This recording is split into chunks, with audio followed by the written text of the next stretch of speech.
Assalamualaikum warahmatullahi wabarakatuh.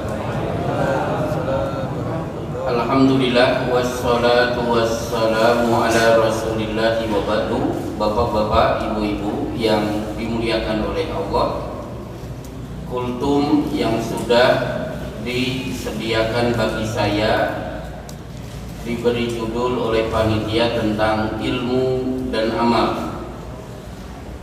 Berbicara tentang ilmu, maka karena faktor ilmu, banyak orang yang derajatnya dinaikkan oleh Allah.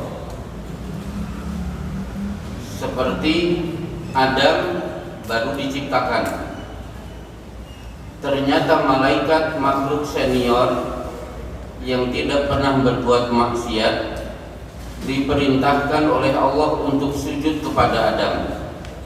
Kenapa? Karena ketika beberapa pertanyaan diajukan oleh Allah kepada para malaikat, semua dijawab oleh malaikat, subhanaka la ilma lana, maha suci engkau ya Allah, kami tidak punya ilmu untuk menjawab pertanyaan engkau. Sementara wa 'allama Adamal asma'a kullaha, ilmu itu Allah ajarkan kepada Adam. Akhirnya wa idh qulna lil malaikati isjudu fasajadu, ketika kami firmankan kepada para malaikat bersujudlah kepada Adam, seluruh malaikat sujud. Kenapa? Faktor ilmu yang dimiliki Adam yang itu tidak ada pada diri malaikat. Contoh yang lain, Musa nabi jelas, Rasul iya, ulul azmi, memiliki kitab. Perolehan umatnya ranking kedua di bawah Rasulullah Shallallahu Alaihi Wasallam. Telinganya pernah mendengar suara Allah secara jelas, sehingga wa kallamallahu Musa taklima, Allah pernah mengajak bicara Musa secara langsung. Sementara Musa harus mencari Khidir, seorang yang tidak jelas statusnya. Para ulama berbeda pendapat, Khidir itu orang soleh atau nabi, karena Allah menyebut Khidir di surat Al-Kahfi, fawajada abdan min ibadina. Akhirnya Musa dan muridnya bertemu dengan abdan, seorang hamba. Jadi Khidir disebut dengan abdan, tidak disebut dengan kata Rasul atau kata Nabi. Sementara Musa diharuskan menemui Khidir. Kenapa? Atainahu rahmatan min indina wa 'allamnahu min ladunna ilma. Karena kami berikan rahmat kepada Khidir dan kami berikan ilmu kepada dia. Berarti faktor ilmu menyebabkan Musa harus siap menjadi murid dari Khidir. Amr bin Salamah, usianya wa ana ibnu sittin aw sab'in, baru berusia 6 atau 7 tahun, sudah berhak menjadi imam di kota Mekah. Kenapa? Aqra'uhum li kitabillah, dia yang paling banyak hafalannya terhadap kitabullah. Ketika perang Uhud, satu lubang diisi 2 orang, Rasulullah memimpin penguburan. Beliau bersabda, ayyuhuma aktsaru ahdan lil Quran, 2 mayit ini siapa yang paling banyak hafalan Qurannya, dia lebih dulu berhak untuk dimasukkan ke liang lahat. Ini beberapa contoh betapa ilmu itu mengangkat derajat. Maka bapak-bapak yang dimuliakan oleh Allah, beberapa ulama memberikan perhatian kepada ilmu sampai-sampai banyak ulama membanding-bandingkan antara ilmu dengan harta.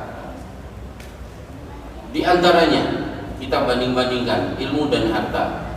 Yang pertama, ilmu warisan para nabi, sementara harta warisan orang kaya. Untuk inilah Rasulullah bersabda, wa innal anbiya lam yurathu dirhaman wala dinaron, para nabi ketika meninggal tidak pernah meninggalkan uang berupa dinar dan dirham. Wa innama warathu al-ilma, warisan yang ditinggalkan berupa ilmu. Berarti ilmu warisan para nabi, sementara harta warisan orang kaya. Mana yang lebih mulia, nabi atau orang kaya? Tentu Nabi Muhammad SAW. Yang kedua, ilmu dikeluarkan akan bertambah. Kalau harta Bapak keluarkan untuk jajan, untuk beli ini dan itu, akan berkurang. Saya ketika belajar Riyadhus Shalihin kepada Syekh Muwaffaq Murabi, akhirnya dengan ijazah dari beliau, akhirnya saya mengisi kajian kitab Riyadhus Shalihin di beberapa tempat, termasuk di Masjid Baitus Salam. Setiap saya sampaikan, maka saya setiap itu pula mendapatkan tambahan ilmu. Jadi ilmu kalau dikeluarkan bertambah, kalau harta dikeluarkan akan berkurang. 3, ilmu tidak mungkin ketinggalan zaman, sementara harta bisa kuno, bisa jadul. Buktinya, saya masih kecil ketika SD diberi kesempatan mencet mesin ketik, bangganya luar biasa. Begitu muncul komputer, mesin ketik diminta untuk menyingkir. Alhamdulillah saya punya komputer. Ketika ada laptop, akhirnya saya diprovokasi. Hari ini masih megang komputer, akhirnya komputer saya berikan kepada orang lain, saya beli laptop. Berarti harta bisa ketinggalan zaman. Dulu saya masih kecil, yang punya pesawat telepon kantor kecamatan dengan kantor polisi. Begitu pindah di Bekasi, alhamdulillah saya memasang pesawat telepon. Bangga luar biasa. Setiap ada yang nelpon saya selalu bahagia. Begitu ada HP, maka telepon akan menyingkir. Ketinggalan zaman, kuno. Bahkan gara-gara HP muncul, akhirnya wartel-wartel pun kemudian bangkrut. Ini contoh, harta bisa kuno, bisa ketinggalan zaman. Tapi ilmu yang ditinggalkan oleh Rasulullah, seperti misalnya tata cara wudhu yang diajarkan 1400-an tahun yang lalu. Tidak mungkin bapak-bapak mengadakan rapat musyawarah, apakah perlu cara wudhu Rasulullah dirubah menyesuaikan tahun 2025? Tidak mungkin. Apa yang dijalankan oleh Rasulullah hari ini masih relevan. Kemudian ilmu tidak bisa diukur, tapi harta bisa dihitung. Silakan Bapak tanya ke KPK berapa harta milik Pak Ridwan Kamil, pasti akan tertera total harta beliau sekian-sekian. Tapi kalau Bapak mau menebak, ilmu yang ada di otak saya tidak mungkin.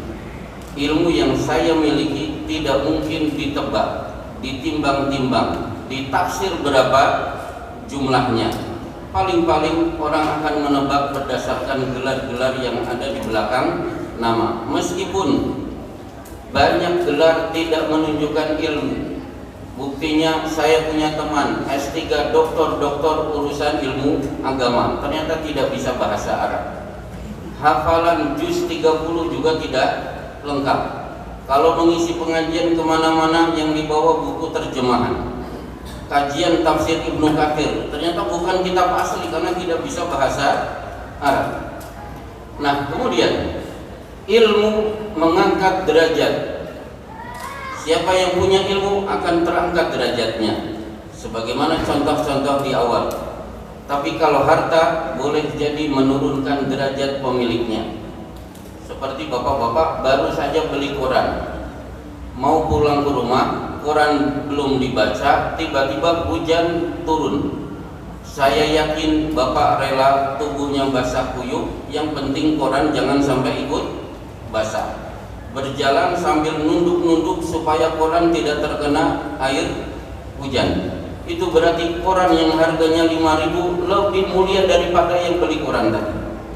Jadi harta bisa menghinakan pemiliknya. Seperti tetangga saya punya motor, sebelum berangkat kerja pagi-pagi dicuci, begitu bersih dielap, begitu kering disemprot pakai kit mengkilat.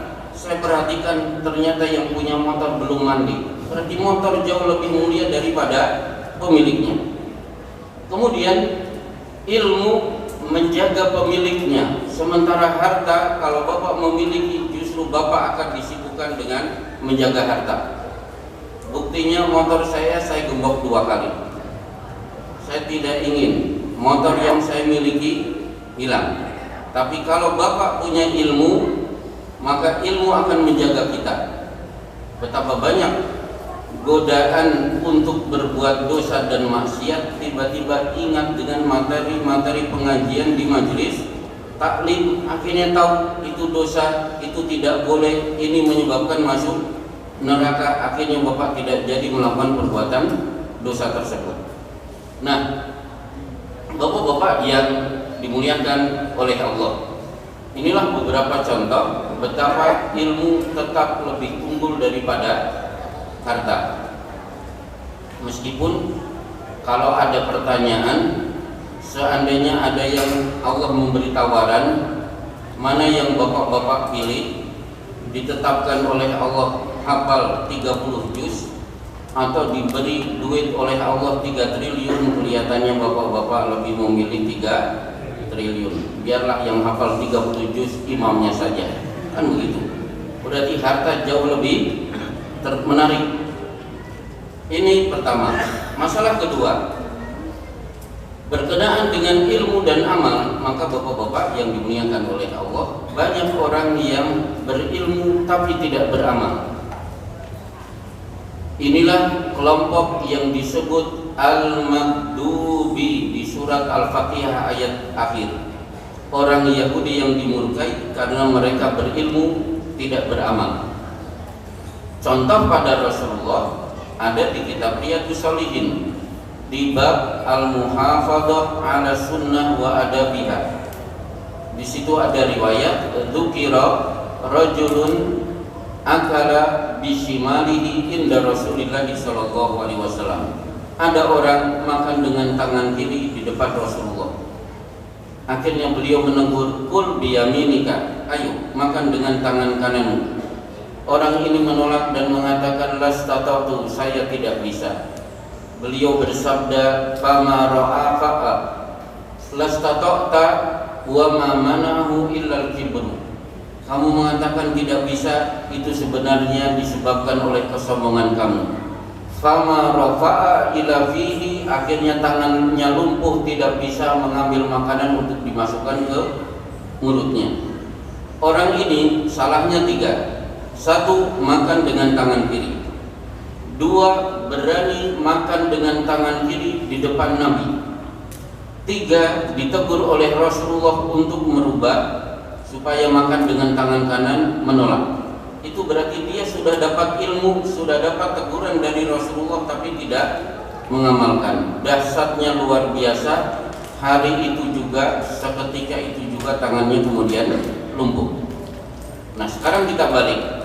Ada orang yang beramal tapi tidak menggunakan ilmu.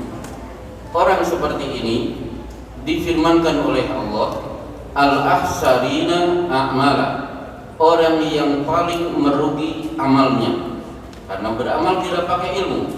Alladzina dhalla sa'yuhum fil hayatid dunya, mereka yang amalnya banyak tapi sia-sia karena tidak mencontoh sunnah Rasul sallallahu alaihi wasallam. Wa yahsabuna annahum yuhsinuna sun'a, celakanya dia mengira apa yang dia perbuat adalah sebaik-baik amal soleh. Jadi amalnya sudah banyak, mengira itu amal baik, ternyata itu amal yang ditolak oleh Allah. Maka saya tidak berharap bapak-bapak masuk ke neraka sebagaimana firman Allah, amilatun nasibah, dia beramal begitu banyak dan kelelahan, tasla naron hamiyah, justru amal itu menyebabkan dia masuk neraka. Jadi ada orang masuk neraka bukan karena berzina, mencuri, membunuh, minum khamr, justru masuk neraka karena beramal tidak berilmu, dan itu bahaya, dan itu satu kerugian yang sangat besar. Maka ada satu riwayat, ada orang sesudah sholat adzan subuh dia tunaikan sholat 2 rakaat.